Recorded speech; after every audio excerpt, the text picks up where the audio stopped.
자, 안녕하세요.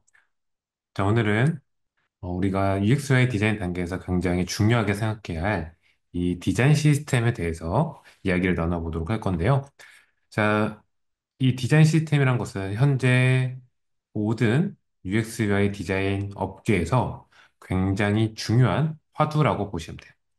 그래서 우리가 이런 디자인 시스템의 필요성에 대해서 간단하게 이야기를 해보고 넘어가 보자면, 자, 우리가 어떤 디자인 프로젝트를 진행하는 데 있어서 단독으로 혼자서만 작업을 하면 큰 문제가 없을 수도 있지만, 이런 실무 프로젝트들은 굉장히 여러 명이서 같은 프로젝트를 공동으로 참가하는, 즉, 팀 프로젝트 형태의 작업 형태가 가장 일반적인 방식이라고 할 수가 있죠.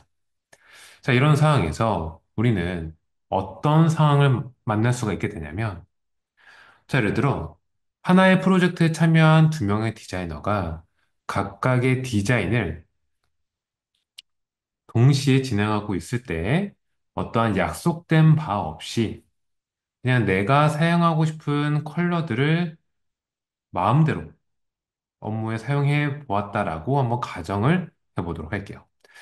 자, 그렇게 되면 어떤 문제가 생기냐면 지금 첫 번째 디자이너가 사용한 컬러 팔레트와 두 번째 디자이너가 사용한 이 컬러 팔레트를 그냥 빠르게만 지켜보면, 두 개 거의 같은 컬러를 썼다라고 생각할 수 있지만, 그냥 이 두 명의 디자이너가 어떤 약속된 부분 없이 그냥 눈대중으로 컬러들을, 내가 쓰고 싶은 컬러들을 마음대로 사용했을 경우, 실제 사용된 컬러들은 조금씩 다르게 표현된 것을 확인할 수가 있죠.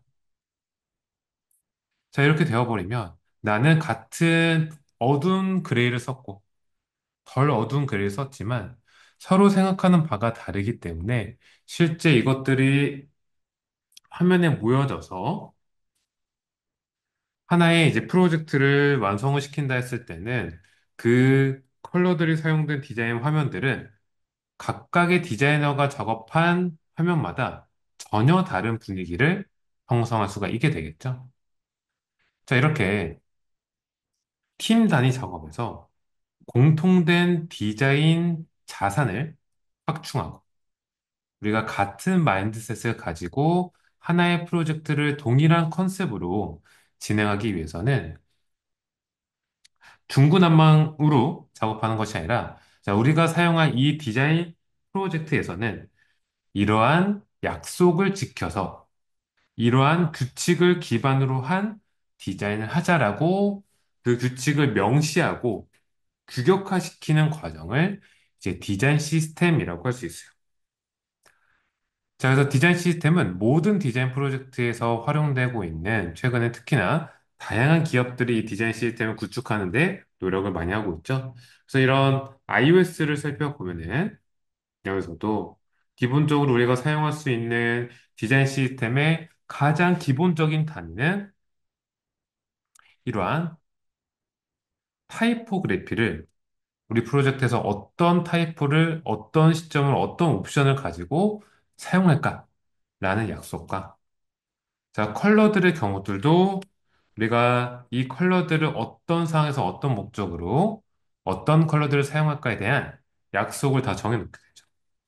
자, 이렇게 컬러와 타이포 같은 기본적인 단위부터 시작해서 이제부터 거기서 약속된 규칙을 토대로 이러한 다양한 디자인 에셋들을 컴포넌트화 시키는 것이 이 디자인 시스템의 기초라고 할 수가 있겠죠. 그래서 여러분들이 배운 뭐 컴포넌트, 오토 레이아웃, 베리언트 같은 기능들이 결국엔 이러한 디자인 시스템을 완성시키기 위한 방법들이다라고 생각을 해주시면 돼요. 그래서 어떤 프로젝트가 진행이 되면 항상 그 프로젝트에 대한 이러한 스타일 가이드가 정해지게 되죠. 그래서 이런 스타일 가이드는 우리 프로젝트에서 사용한 뭐 텍스트나 컬러들이 어떤 것들이 사용되었는지를 규정 짓는 과정이라고 보시면 돼요. 그래서 뭐 텍스트 스타일, 타이포 스타일, 등이 정해지게 되고요. 이것들을 이제 스타일 가이드라고 하게 되죠. 그래서 이렇게 우리 디자인 프로젝트의 스타일을 규정하는 것은 이 디자인 시스템의 가장 기본적인 단계라고 할 수 있어요. 자, 그래서 오늘은 이 가장 기본적인 단계인 이 디자인 시스템을 구축하기 위한 스타일 가이드를 정립하는 방법에 대해서 실습을 해보도록 할게요. 그래서 여러분들이 이런 스타일 가이드를 잘 만들어서 그 약속을 해놓고 프로젝트를 진행하게 되면 이렇게 내가 여러 명이서 한 프로젝트에 참여했더라도 미리 약속해 놓은 이런 컬러들을 사용해서 같은 컬러가 항상 사용될 수 있게끔 디자인을 할 수가 있게 되겠죠. 그리고 여러분들 단독으로 작업을 하실 때도 미리 이렇게 약속해 놓은 컬러들을 사용하게 되면 컬러들을 사용하고 선정하는데 큰 고민 없이 굉장히 효율적인 방법으로 작업을 할 수가 있을 것이고. 자, 그래서 이 피그마의 기능을 이용한 이 스타일을 저장하는 방식에 대해서 한번 소개를 해드리도록 하죠. 자, 먼저 우리가 이 디자인 프로젝트를 진행할 때 가장 기본적으로 많이 쓰이는 이런 스타일 종류들은 어떤 것들이 있냐면 우선 컬러 스타일이 있고요. 그 다음에 이 텍스트, 타이포에 대한 스타일을 정할 수 있고요. 그리고 특히나 뭐 그림자 같은 이펙트 같은 것들을 정할 수도 있고요. 그리고 이 피그마 안에서는 이 그리드 시스템에 대한 스타일도 미리 저장을 할 수가 있게 돼요. 그래서 각자 그것들을 어떤 식으로 저장하는지 한번 지금부터 실습을 해보면 자, 여러분들은 어떤 디자인 프로젝트를 진행하는 데 있어서 와이어프레임 단계를 지나서 이제 본격적으로 아이콘들이 제작되고 아이콘 단계가 지나서 이제 UI들을 작업한다라고 했을 때 그 UI들에게는 어떤 텍스트나 혹은 컬러 같은 것들이 입혀지게 되겠죠. 그래서 그런 본격적인 UI 디자인을 수행하기 전에 반드시 이런 우리 프로젝트의 어떤 스타일들을 규정하는 단계를 반드시 거쳐서 작업하시는 것을 추천드리고요. 자, 우리가 그러면 모든 프로젝트에 사용하는 그 컬러들이 있죠.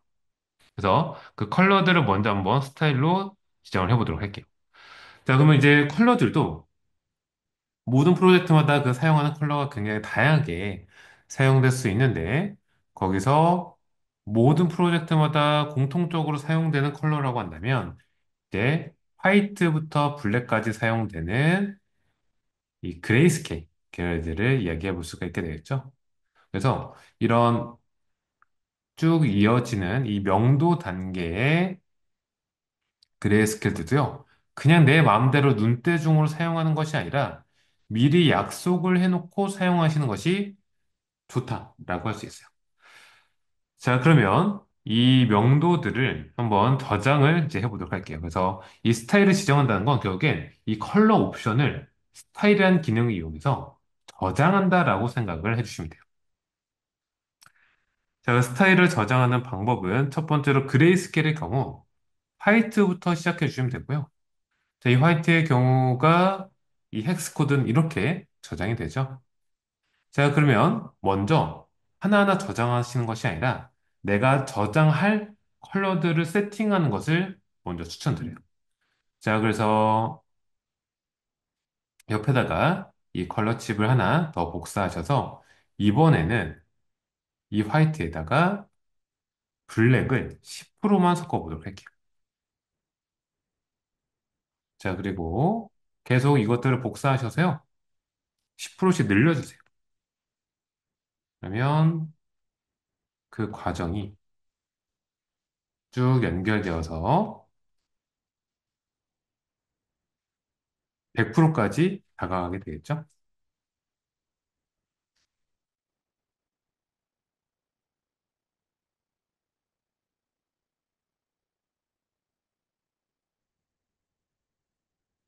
자, 이렇게 컬러들이 화이트부터 10%씩 블랙이 섞여서 100%까지 섞이면 이제 우리가 사용할 수 있는 명도의 모든 단계들이 표현되었다라고 생각해 주시면 되고요. 그래서 하나씩 이제 저장을 해보도록 할게요.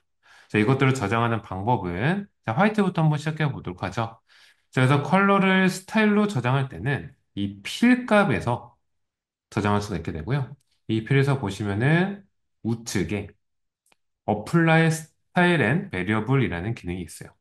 이걸 선택해 주시면 이제 여기서 또 우측 상단에 New Style All Variable이라는 버튼이 보이시죠? 얘를 클릭해 주시면 되고요. 그래서 여러분들은 베리어블로 저장할 건지 스타일로 저장할 건지를 선택할 수 있게 되고요.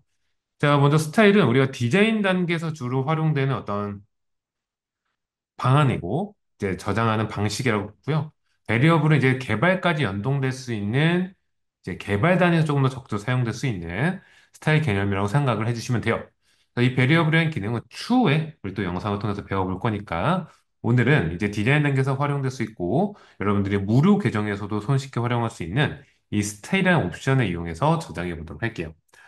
자, 그럼 이렇게 스타일을 탭을 지정해 놓고요. 그래서 이제 이름을 정해 주시면 돼요. 자, 이름을 정하실 때는 우리가 레이어 네이밍을 하는 방법을 과거에 배웠었죠. 자, 이렇게 레이어 네이밍 하는 방법들과 거의 동일한 방식으로 수행이 될 수 있는데, 자, 보통, 자, 이것들은 가장 기본적인 단위가 뭐죠? 바로 컬러죠. 그래서 가장 앞단에는 가장 큰 카테고리가 규정지어지게 되고요. 피그마의 시스템상 이 슬러시를 사용하면 이제 그룹핑이 되게 되고, 그럼 이제 두 번째 그룹은 이것의 종류들을 명칭하시면 되는데, 이것은 이제 명도들이죠. 그래서 얘는 그레이스케일이라는 이름을 지어줄 수 있겠죠. 그리고 이제 각각의 옵션 값, 상태 값들을 정해주시면 돼요. 그래서 이 상태를 정하는 건 뭐 팀마다, 회사마다, 개인마다 조금씩 명칭하는 방법은 다르지만 거의 대부분 공통적으로 활용하는 방식은 이제 번호를 부여하는 거죠. 그래서 이것들이 뭐 100번으로 100단위로 하기도 하고요. 이제 1단위로 하기도 하는데, 그래서 이 화이트를 1로부터 시작할 수도 있고 0으로부터 시작할 수도 있어요. 자, 그럼 저는 조금 더 여러분들에게 편의를 위해서 잘 기억할 수 있게끔 앞에다가 화이트를 뜻하는 W를 같이 적어 놓도록 할게요. 그래서 화이트인데 얘는 0번이다 라는 이름을 지어보게 된 거죠. 그래서 크리에이트 스타일을 눌러주면 이렇게 스타일로 저장이 되게 된 것이죠. 그래서 이것은 이제 그때그때 바꿔서 그냥 자유롭게 쓰는 것이 아니라 이렇게 저장한 스타일을 선택할 수 있게끔 이 피그마 시스템 안에 지정이 되었다라고 생각해 주시면 되고요. 자, 그럼 이제 두 번째부터 하나씩 또 스타일로 지정을 해보시는데 지금 두 번째 이 컬러 팔레트의 경우는 이렇게 화이트에 블랙을 10%만큼 섞어 놓은 케이스라고 할 수 있죠. 근데 이렇게 투명도가 섞여 있는 상태를 취급하는 케이스도 있긴 하지만 우리는 지금 이 실습 단계에서는 다 헥스 코드로 지정을 해보도록 할게요. 그래서 헥스 코드를 지정할 때는 이 스포이드 툴, 단축키 I를 선택하셔서 찍어주시면은 얘가 스포이드 툴로 바뀌죠. 그래서 밑에 있는 화이트를 없애주시고요. 단독으로 남았을 때 다시 똑같은 방식 이용해서 뉴 스타일 올 베리어블로 들어와서 스타일로 지정을 해주시면 되고요. 똑같은 네이밍 기법 이용해서 컬러인데 그레이스케일이고 얘는 그레이 1번이다 라고 지정을 해보도록 할게요. 그럼 화이트 0번, 그레이 1번이 지정이 되었죠. 자, 이렇게 하나씩 컬러들을 쌓아 나가 주시면 돼요. 그럼 이제 두 번째 경우는 똑같이 스포이드 툴을 찍어서 헥스 코드를 변환해 주시고 어플라이 스타일 앤 베리어블에서 똑같이 뉴 스타일 올 베리어블 들어와서 스타일로 똑같은 네이밍 기법을 사용해서 컬러인데 그레이스케일 얘는 그레이 2번을 선택하시면 되겠죠. 자, 이런 방법을 거쳐서요, 쭉 저장하다 보면은 이제 이 마지막까지 저장할 수가 있게 되고요. 이 마지막도 역시나 컬러를 바꿔주시고 동일한 방법 이용하셔서 컬러인데 그레이스케일이고 얘는 이제 블랙에 10번으로 정해 볼 수 있겠죠. 자, 그래서 이 번호들을 쭉 저장해 주시면 되고요. 자, 이렇게 그러면 여러분들이 모든 번호들 다 지정했으면 0번부터 10번까지 총 11개의 그레이스케일에 대한 스타일을 지정했다라고 할 수 있어요. 그래서 여러분들이 프로젝트를 진행하실 때 이 그레이 계열을 쓴다고 한다. 화이트부터 블랙까지 사용하는 컬러들은 중구난방으로 사용하는 것이 아니라 이렇게 지정해 놓은 컬러들을 선택해서 이것들만 가지고 활용될 수 있게끔 사용하겠다라고 이제 규칙을 지정한 상황이라고 생각해 주시면 돼요. 그래서 여러분들도 프로젝트를 진행하실 때 이런 방법들을 이용해서 똑같이 그레이스케일들 쭉 지정해 놓고 이것들만 선택하셔서 디자인하시는 것을 추천드리고요. 자, 이렇게 11단계를 사실 다 저장해서 놓고 하기도 하고요. 더 단계를 줄여서 많이 쓰이는 컬러들, 뭐 중간중간에 있는 것들만 선택해서 스타일을 지정하시기도 하고요. 혹은 11단계를 더 넘어서 이제 또 우리 은근히 많이 쓰이는 그런 그레이들이 있어. 그것들 다시 한번 또 추가로 지정해서 사용하는 케이스도 있는데 대표적으로는 이 화이트부터 시작해서 이 화이트에서 컬러를 블랙을 5%만 섞어주신 이 그러면 단계는 이것은 0.5가 되겠죠. 그래서 똑같은 과정을 거쳐서 컬러인데 그레이스케일이고 얘는 그레이인데 0.5 같이 아주 미색을 우리가 사용할 수도 있게 돼요. 이런 것들도 같이 활용해 보는 것을 함께 해주시고요. 또 이런 단위로 많이 쓰이는 것이 4.5번이에요. 그래서 이 화이트에서 블랙을 45%만 섞은 케이스라고 할 수가 있겠죠. 그래서 여기에 중간에 해당되는 이런 컬러들도 텍스트 코드를 찍어서 사용할 수가 있게 되는 것이죠. 그래서 이것도 동일한 방법들로 지정을 해주시면 되고요. 그래서 이런 중간중간에 걸쳐 있는 컬러들 중에서 많이 쓰이는 게 0.5번, 그리고 4.5번, 그리고 5.5번 정도가 많이 쓰인다라고 생각해 주시면 되고, 이 팁을 이용하여서 좀 더 다양한 그레이드를 지정하셔서, 그래서 언제 어디서 몇 번을 쓸 건지만 약속해 놓고 사용하시는 걸 추천드려요. 자, 그럼 이제 이런 그레이 스케일들 외에도, 그래서 저는 지금 이 예시로 몇 가지만 보여드렸지만 여러분 여기 있는 모든 것들을 다 지정해서 다 저장해 놓고 0번부터 0.5번 그리고 10번까지 모든 컬러들 다 지정해서 쓴다라고 생각을 해주셔야 돼요. 자, 그럼 이제 우리가 이렇게 명도들만 사용하는 것이 아니죠. 자, 여러분들 프로젝트에는 그 프로젝트에 대표 컬러인 프라이머리 컬러가 있을 거예요. 그래서 프라이머리 컬러 같은 경우도 지정을 해주셔야 되는데, 자, 프라이머리 계열 컬러들은 이렇게 하나를 선택하셔서 이것이 그 프라이머리 컬러, 가장 중요한 메인 컬러라고 한다면 똑같은 방법으로 저장을 해주시면 되고요. 그래서 스타일로 넘어와서 얘는 똑같이 컬러인데 이제 프라이머리라는 이름을 지어줄 수 있겠죠. 그 얘는 다시 프라이머리라고 지정을 하거나 그냥 프라이머리라는 두 가지 그룹만 형성되게끔 세팅을 해주시면 되고요. 그래서 프라이머리 계열 컬러도요. 이것들을 이제 또 조금씩 베리에이션을 할 수가 있게 되는데, 일단 이 프라이머리에서 이제 한쪽은 블랙을 20%씩 섞어주는 거죠. 더 나아가 보면 40%, 60%, 80%까지 사용을 하는 거죠. 100%는 어차피 블랙이기 때문에 굳이 지정하지 않고요. 한쪽으로는 이 화이트를 20%씩 섞어주고, 그래서 여기 똑같이 80%까지 갈 수 있게. 어차피 100%는 화이트이기 때문에. 자, 이렇게 컬러들도 정확한 규칙을 가지고 지정하여서 한쪽으로는 프라이머리에서 블랙이 얼마만큼 섞였는지를 저장을 하는 거죠. 그럼 예를 들어서 옆에 있는 것은 똑같이 텍스트 코드를 지정하시고요. 얘는 스타일에서 컬러인데 프라이머리고, 그리고 얘는 프라이머리에 블랙을 20%씩 섞어준다라고 지정을 해서 이런 식으로 이 지정된 컬러들을 또 그룹핑해서 사용할 수가 있게 되겠죠.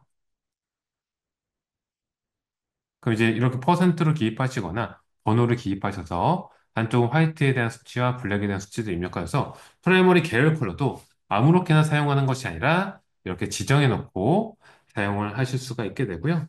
그리고 여러분들 프로젝트에 사용하는 뭐 세컨더리 컬러 같은 것들도 이제 지정을 해주셔야 되고요. 대신 세컨더리 컬러는 이렇게 베리에이션을 많이 하지 않기 때문에 세컨더리 컬러 자체만 지정을 하거나 앞뒤로 한 두세 개 단계만 지정을 해서 사용해 주시면 되고요.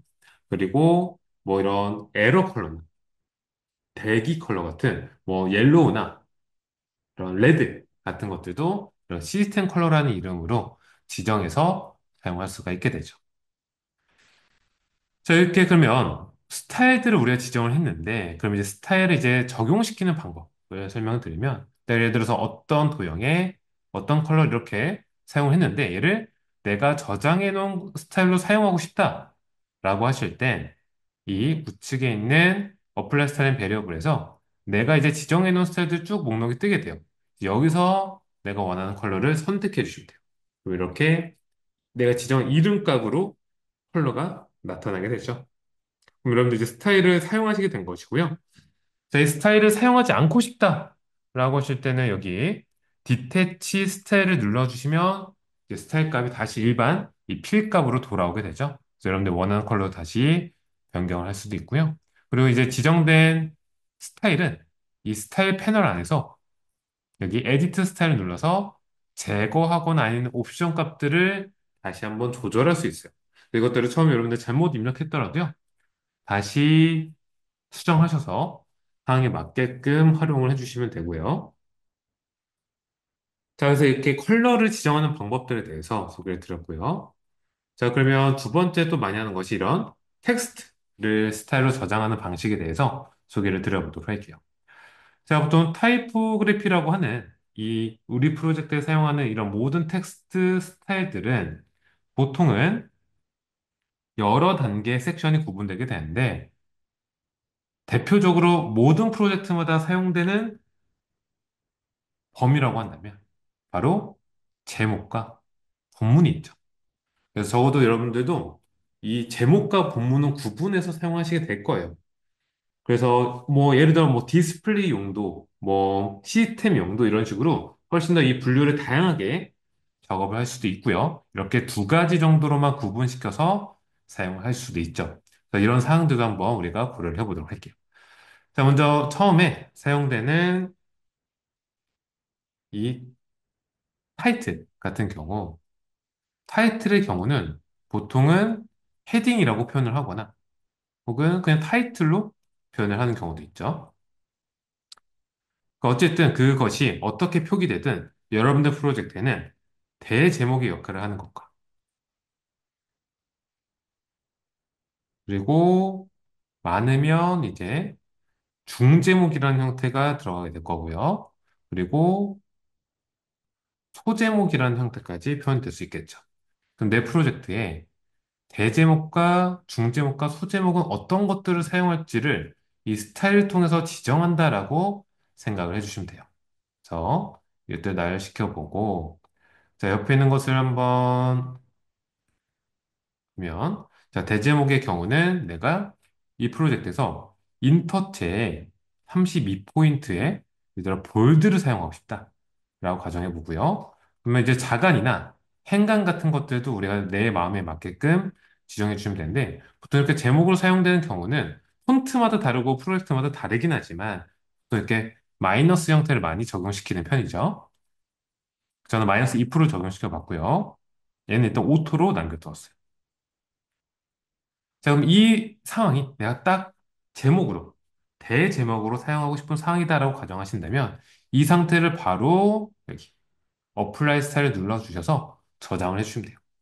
여기도 똑같이 상단에 크리에이트 스타일이 보이시죠? 스타일을 눌러주시고요. 여기도 우리가 네이밍하는 기법과 동일하게 저장을 해주시면 되고요. 저는 얘를 텍스트라는 큰 카테고리를 지정하고요. 첫 번째 얘를 이제 헤딩이라고 이름을 지어보도록 할게요. 그리고 여기는 대제목이기 때문에 뭐 라지라고 이름을 지어보도록 하죠. 그래서 이것도 이름을 짓는 방식들은 뭐 기업마다 팀마다 개인마다 다를 수 있어요. 어쨌든 그 특성이 잘 느껴지게끔 선택을 해주시면 되고요. 그래서 더 나아가서는 32에 볼드라고 처리했다는 것까지 기입을 해보도록 할게요. 그러면 헷갈릴 일 없이 명료하게 구분이 되겠죠. 중제목은 내가 몇 포인트 쓸 건지를 여기서 지정해 주시면 되고요. 여기는 똑같이 자간을 마이너스 2%로 두고요. 포인트는 24포인트로 써보도록 할게요. 그래서 볼드의 24포인트에 자간 마이너스 2%. 이것이 내가 사용하고 싶은 중제목이다. 라고 했을 때는 똑같은 방식 사용하셔서 똑같이 텍스트인데 얘는 헤딩이고 얘는 미디움이다. 라고 지정을 할 수 있겠죠. 자, 그리고 이제 소제목은 예를 들어 내가 20포인트에 똑같은 세팅값을 사용하고 싶다. 라고 했을 때는 또 동일한 방식을 이용하셔서 똑같이 텍스트에 헤딩이고 여기는 스몰이라고 이름을 지어보도록 하죠. 여러분들 그러면 이름을 잘 구분시켰으면 이렇게 스타일 안에서 라지, 미디엄, 스몰 같은 것들이 구분되어서 표출되게 될 것이고요. 자, 그럼 이제 본문 같은 것들을 정할 수 있겠죠? 그럼 본문 같은 경우들도 여기도 똑같이 대본문이 있을 거고요. 중공문, 소문문이 있겠죠. 하나씩 저장을 해보도록 할게요. 자, 대본문의 경우는 우리가 인터에 20포인트에 레귤러를 사용했다라고 가정해볼게요. 자간 일단 0% 두도록 하죠. 자, 이런 경우 똑같이 얘도 일단 텍스트긴 하죠. 네, 여기서부터 이제 그룹이 달라지는 거죠.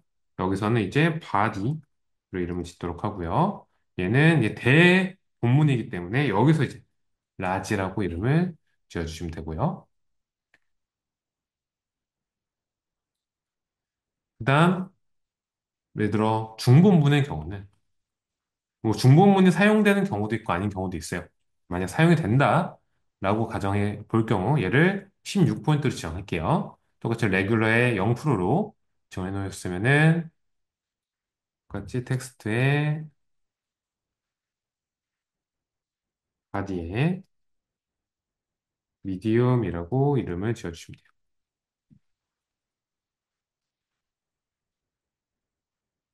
자, 그리고 밑에 있는 건 이제 소부문이면 얘를 14포인트로 이름 지어볼게요. 그래서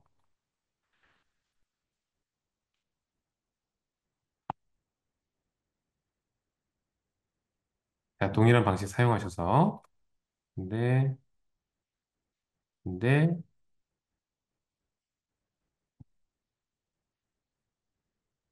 텍스트에서 바디고 스몰이라는 이름을 지어서 저장을 해주시면 이렇게 그룹별로 저장이 되죠.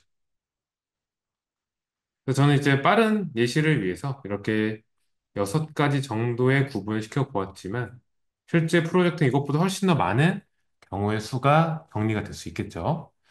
이번에는 이제 이 프로젝트가 보통 많이 사용하는 어떤 그림자나 이런 이펙트 같은 것들을 또 저장을 해볼 수가 있는데 자, 이펙트를 한번 만들어서 저장해 보도록 하죠. 자, 이펙트의 경우는 보통 이렇게 저장해 놓고 쓰는 케이스는 이 드롭 섀도우 옵션을 보통 많이 저장해서 쓰죠. 그래서 드롭 섀도우의 경우도 중간 단계 뭐 이제 큰 단계씩 이렇게 떨어뜨리는 단계를 이제 만들어서 상에 맞게끔 사용하게 되고요. 그래서 뭐 두 단계로 사용하는 케이스도 봤고 뭐 세, 네 단계까지도 이 드롭 섀도우는 저장될 수 있어요. 자, 그럼 내가 이것을 원하는 느낌대로 일단 처음에는 아주 살짝만 떨어져 있는 느낌을 연출하고자 한다면은 그것에 맞추어서 컬러 투명도와 이 블러 값에 따라서 퍼진 정도 정할 수 있고 X와 Y 값에 따라서 그 방향을 정할 수 있겠죠. 저는 좌우로는 움직이지 않고 밑으로만 그림자의 형태를 넣어보고 싶고 블러는 아주 살짝만 떨어뜨리고 싶다. 그렇기 때문에 이 투명도를 많지 않게 사용을 해준 거죠. 그럼 이제 이 상태를 저장하고자 하신다면은 얘를 똑같이 여기 어플라이 스타일 눌러서 같은 방법으로 얘는 이제 이펙트죠. 이펙트고 드롭 섀도우도 드롭이라고 그리고 섀도우라고 이름을 지어주시고요. 그리고 그다음 이제 여기는 뭐 스몰 혹은 이걸 단계로 번호로 지정할 수도 있고요. 그래서 이렇게 이름을 지정할 수도 있고 얘는 다르게 해서 이렇게 레이어 네이밍과 비슷하게 하는 것이 아니라 엘레베이션이라는 이름을 지어서 저장을 해주셔도 돼요. 그래서 이제 튀어나온 느낌들을 그냥 지정을 하는 거죠. 여러분들이 또 원하는 방식대로 지정을 해주시면 되고요. 그래서 이것도 그 튀어나온 수준을 여러분들이 알맞게 조절해 가면서 내가 그 느낌을 내 눈으로 확인해 가면서 그 정도들을 나눠 가면서 표현해 주시는 거 추천드리고요. 그래서 이렇게 풍부하게 들어간 스타일까지. 그래서 너무 많을 때는 이런 스프레드 값들을 줄여주기도 하고요. 그래서 이제 이런 것들도 이제 저장해서 사용을 해주시면 되고 이제 저장을 해보도록 할게요. 그래서 아까 제가 이야기 드렸던 뭐 엘리베이션으로 하셔도 되고요. 그리고 지금까지 했던 그 스타일을 이어서 이펙트고 드롭 섀도우고